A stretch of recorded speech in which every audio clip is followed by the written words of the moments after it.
শীতকালে যত রকম মিষ্টি ঘরে তৈরি করা যায় তার মধ্যে রসবড়া হয়তো সব বাড়িতেই তৈরি হয়।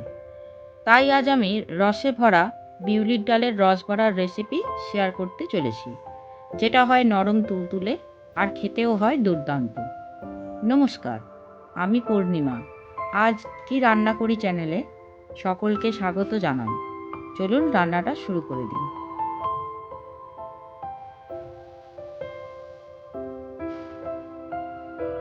এখানে আমি 200 গ্রাম বিউলির ডাল জলে ধুয়ে পরিষ্কার করে ওভারনাইট ভিজিয়ে রেখেছিলাম।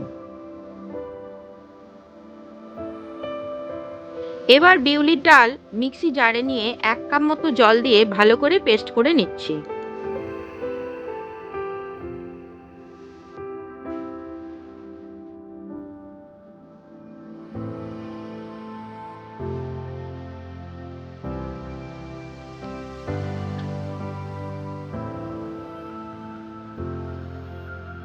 জল কম লাগছে, আর একটু জল অ্যাড করে মিক্সিতে পেস্ট করে নিলাম। একটি পাত্রে বিউলির ডালের পেস্টটা ঢেলে নিচ্ছি।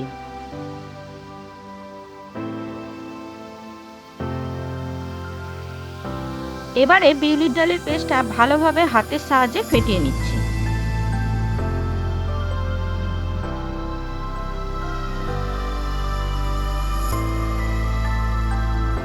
ডালটা যত ভালোভাবে ফেটানো হবে, রসবড়া তত নরম ও রসালো হবে।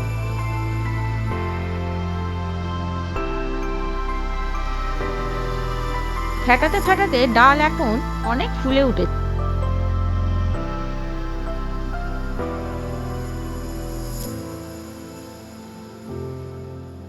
এবার আমি নুন, সামান্য মৌরি, 1 চিমটে বেকিং সোডা মিশিয়ে নিলাম।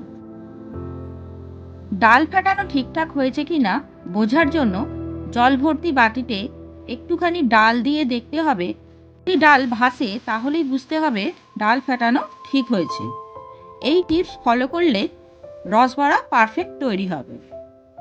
এবার রসবড়ার রস তৈরি করার জন্য একটা বাটিতে অল্প জল আর কিছুটা চিনি মিশিয়ে নিয়ে নাড়তে থাকলাম।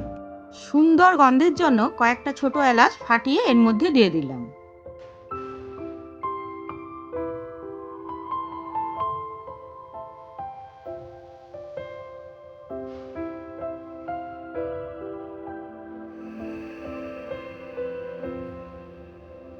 অপরদিকে গরম তেলে বড়াগুলো ভাজতে থাকছি।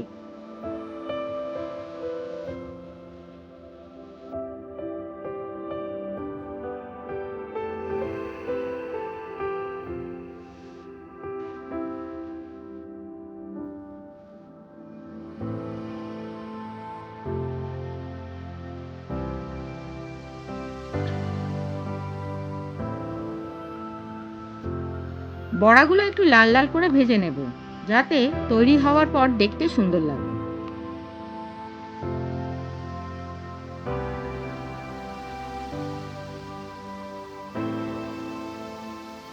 বড়া ভাজার পরেই সঙ্গে সঙ্গে ফুটন্ত রসের মধ্যে বড়াগুলো ছেড়ে দেব।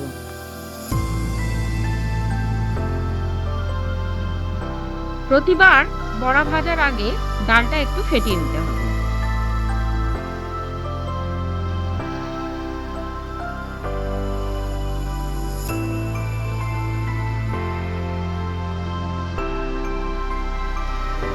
একই পদ্ধতিতে বাকি বড়াগুলো লাল লাল করে ভেজে নিচ্ছি।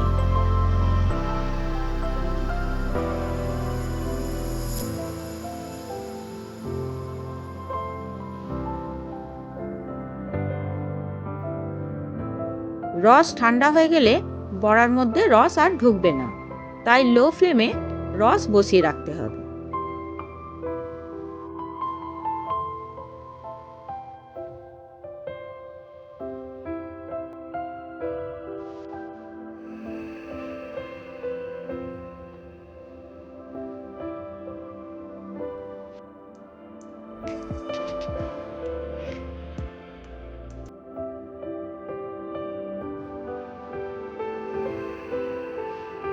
এখন হাতার সাহায্যে বড়াগুলো রসের মধ্যে নেড়ে দেব, যাতে সব বড়ার মধ্যে রস ঠিকঠাক ঢোকে।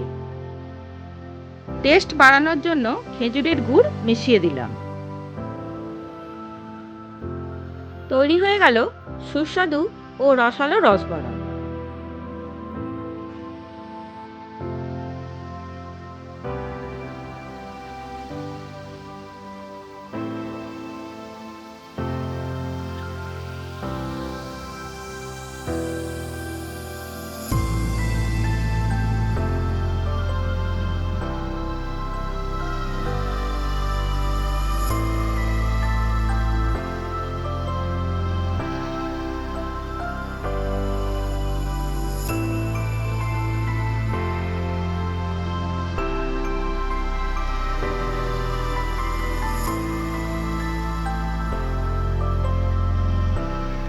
আমার এই রান্নাটি ভালো লাগলে ভিডিওটিকে লাইক, কমেন্ট ও শেয়ার করবেন এবং আমার আজ কি রান্না করি চ্যানেলটি সাবস্ক্রাইব করে পাশে থাকা বেল আইকন প্রেস করবেন।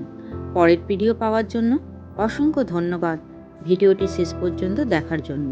ভালো থাকবেন।